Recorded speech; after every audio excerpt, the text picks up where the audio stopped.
Welcome to Telugu classes by Purnima. ఈరోజు వీడియోలో ICSC syllabus Telugu పద్య కదంబం నుండి వ్యాకరణాంశాలు, ముఖ్యమైన పద్యాలు కొన్ని తెలుసుకుందాం. స్నేహధర్మం పాఠాన్ని రచించిన కవి బమ్మెర పోతన. బమ్మెర పోతన 15వ శతాబ్దానికి చెందిన కవి. ఈయన సహజ పండితుడు. పోతన శైలి ఈ విధంగా ఉంటుంది. ఎంతో సహజంగా, మధురంగా ఉంటుంది. ఈయన రచించిన ఇతర రచనలు వీరభద్ర విజయం, నారాయణ శతకం, భోగిని దండకం. పోతన రచించిన ఆంధ్ర మహాభాగవతంలోని పద్యాలు కొన్ని తెలుసుకుందాం. ప్రస్తుత పాఠ్యభాగం ఆంధ్ర మహాభాగవతంలోని 10వ స్కందం ఉత్తర భాగంలోది. స్నేహం గొప్పతనం తెలియజేసే సందర్భమే ఈ పాఠ్యభాగం. ఈ పాఠ్యభాగ ఉద్దేశ్యం శ్రీకృష్ణుడు కుచేలుడు బాల్య స్నేహితులు కావడంతో పేదరికంతో బాధపడుతున్న కుచేలుడు తన బాల్య స్నేహితుడైన శ్రీకృష్ణుని సహాయం పొందడానికి ద్వారకా నగరానికి వెళ్ళాడు. అక్కడ భార్యలతో సహా శ్రీకృష్ణుడు తన బాల్యమిత్రుడైన కుచేలునికి తగిన మర్యాదలు చేసి స్నేహధర్మాన్ని ఎలా చూపించాడో తెలపడమే ఈ పాఠం యొక్క ఉద్దేశం. కవి గురించిన పద్యాలు ఏ పద్యానికైనా అడగవచ్చు. ఆ ప్రశ్నలు ఈ విధంగా ఉంటాయి. స్నేహధర్మం పాఠ్యభాగ సందర్భాన్ని వివరించండి.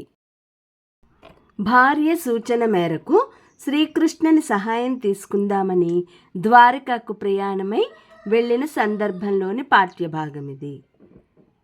పోతన రచనలేవి, ఆయన శైలి ఎటువంటిది? పోతన ఆంధ్ర మహాభాగవతము, వీరభద్ర విజయము, భోగిని దండకము, నారాయణ శతకము వంటి రచనలు చేశాడు. ఆయన కవితా శైలి మధురంగా, ఎంతో సహజంగా ఉంటుంది.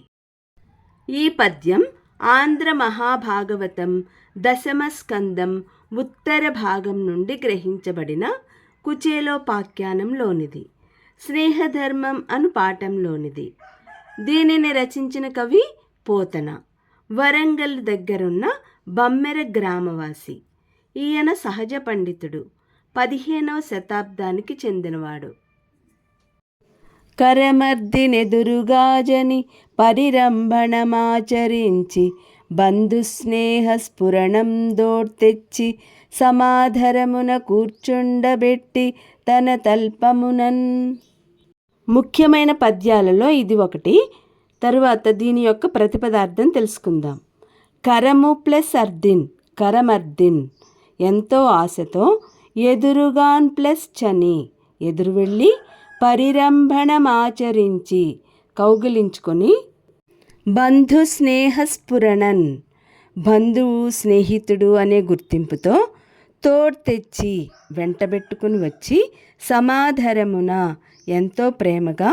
తన తల్పంబునన్, తన యొక్క మంచం మీద. కూర్చుండన్ ప్లస్ పెట్టి, కూర్చుండబెట్టి, కూర్చోబెట్టి. ఇప్పుడు దీని యొక్క భావం తెలుసుకుందాం. శ్రీకృష్ణుడు ఎంతో సంతోషంతో కుచేలునికి ఎదురు వెళ్ళి కౌగిలించుకొని ఆప్తుడు, స్నేహితుడు అని వెంట తీసుకువచ్చి ఎంతో ప్రేమగా తన పడక మీద కూర్చోబెట్టాడు. ఇప్పుడు ఈ పద్యంలో వచ్చిన ప్రశ్న జవాబులు తెలుసుకుందాం. ఇప్పుడు ఈ పద్యంలో ఇచ్చిన ప్రశ్నలకు జవాబులు తెలుసుకుందాం. ఈ పద్యానికి భావం రాయండి. పైన ఇచ్చిన భావం రాయాలి. కృష్ణుడు కుచేలుని ఎలా స్వాగతించాడు అంటే శ్రీకృష్ణుడు కుచేలునికి ఎదురు వెళ్ళి కౌగలించుకొని ఆప్తుడు, స్నేహితుడు అని తీసుకువచ్చి తన పడక మీద కూర్చోబెట్టాడు. పరిరంభణము, స్ఫురణ, కరము, ఈ పదాలకు అర్థాలు రాయండి. పరిరంభణము అంటే కౌగిలించుకొని, స్ఫురణ అంటే గుర్తింపుతో, కరము ఆశతో. మరొక పద్యం. మలయజము మేన జొబ్బిళ్ళ నలదియంత శ్రమము వాయంగ దాళ వృంతముల విసిరి బంధురామోద కలిత ధూపంబులొసగి మించు మణిదీపముల నివాళించి మరియు. ఇప్పుడు ఈ పద్యం యొక్క ప్రతిపదార్థం తెలుసుకుందాం. మలయజము అంటే గంధమును మేన చొబ్బిల్లన్ అతని శరీరంపై చక్కగా అలది పూసి అంతా తరువాత శ్రమము అలసట పాయంగా పోవునట్లు తాళవృంతమ్ముల తాటియాకుల విసనకర్రలతో విసరుచు బంధురా ప్లస్ ఆమోద కలిత చక్కని వాసనలతో కూడిన ధూపమ్ములు ప్లస్ వసగి ధూపంబులొసగి అంటే అగరు పొగలు వేసి మించు గొప్ప మణిదీపముల రత్నాల దీపాలతో నివాళించి హారతి పట్టి మరియు ఇంకా ఈ పద్యం యొక్క భావం తెలుసుకుందాం. కస్తూరి కర్పూరము మంచిగంధము కలిపి చక్కగా శ్రీకృష్ణుడు కుచేలుని శరీరానికి పూశాడు. అలసట తీరేట్లుగా తాటాకు విసనకర్రలతో విసిరాడు. సువాసనలు వెదజల్లే అగరు ధూపాలు వేశాడు. ఇప్పుడు ఈ పద్యంలో వచ్చే ప్రశ్న జవాబులు తెలుసుకుందాం. ఈ పద్యానికి భావం రాయాలి. తర్వాత కుచేలునికి కృష్ణుడు ఎలా సేవ చేశాడు. కృష్ణుడు కుచేలుని కూర్చోబెట్టి కస్తూరి కర్పూరము మంచి గంధము కలిపి కుచేలుని శరీరానికి పూశాడు. విసనకర్రలతో విసిరి అగరు ధూపాలు వేశాడు. ఇప్పుడు మూడో ప్రశ్న, తాళవృంతములు మలయజము ఆమోదము నివాళించు ఈ పదాలకు అర్థాలు రాయండి. తాళవృంతములు అంటే తాటి ఆకుల విసనకర్రలు, మలయజము అంటే గంధము, ఆమోదము అంటే సువాసనతో కూడినటువంటి, నివాళించు అంటే హారతి పట్టు. నాలుగవ ప్రశ్న, బంధురామోద కలిత ధూపమ్ములు అనే పదబంధాన్ని వివరించండి. చక్కని సువాసనలతో కూడిన అగరు పొగలు. మరొక ముఖ్యమైన పద్యం, ముర సంహరుడు కుచేలుని కరము గరంబున దెమల్చి కడకన్ మనమా గురుగృహమున వర్తించిన చరితములని కొన్ని నుడివి చతురత మరియున్. దీని యొక్క ప్రతిపదార్థం తెలుసుకుందాం. ముర సంహరుడు, ముర అనే రాక్షసుని చంపిన శ్రీకృష్ణుడు.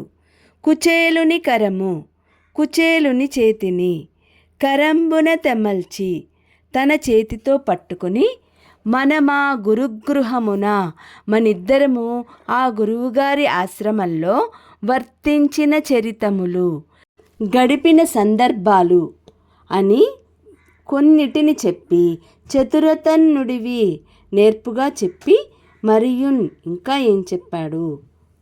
ఇప్పుడు భావం తెలుసుకుందాం. మురాసురుని చంపిన శ్రీకృష్ణుడు కుచేలుని చేతిని తన చేతితో పట్టుకుని వారిద్దరూ సాందీపని మహర్షి ఆశ్రమంలో గడిపిన సందర్భాలు కొన్ని వినిపించాడు. ఇప్పుడు ఈ పద్యంలో వచ్చిన ప్రశ్న జవాబులు తెలుసుకుందాం. ఈ పద్యానికి భావం రాయాలి. శ్రీకృష్ణుడు కుచేలునికి ఏం చెప్పాడు. శ్రీకృష్ణుడు కుచేలుని చేతిని తన చేతితో పట్టుకుని సాందీపని మహర్షి ఆశ్రమంలో గడిపిన సందర్భాలు వివరించాడు. ఏ సందర్భంలో కృష్ణుడు కుచేలునికి ఈ విషయాలు చెప్పాడు. కుచేలుడు శ్రీకృష్ణుని కలిసిన సందర్భంలో ఈ విషయాలన్నీ చెప్పాడు. రేపటి వీడియోలో మరికొన్ని ముఖ్యాంశాలు తెలుసుకుందాం. ఈ వీడియో లైక్ చేయండి, షేర్ చేయండి. మొదటిసారిగా చూసిన వాళ్ళు సబ్స్క్రైబ్ చేసుకుని పక్కనున్న బెల్ ఐకాన్ క్లిక్ చేయండి.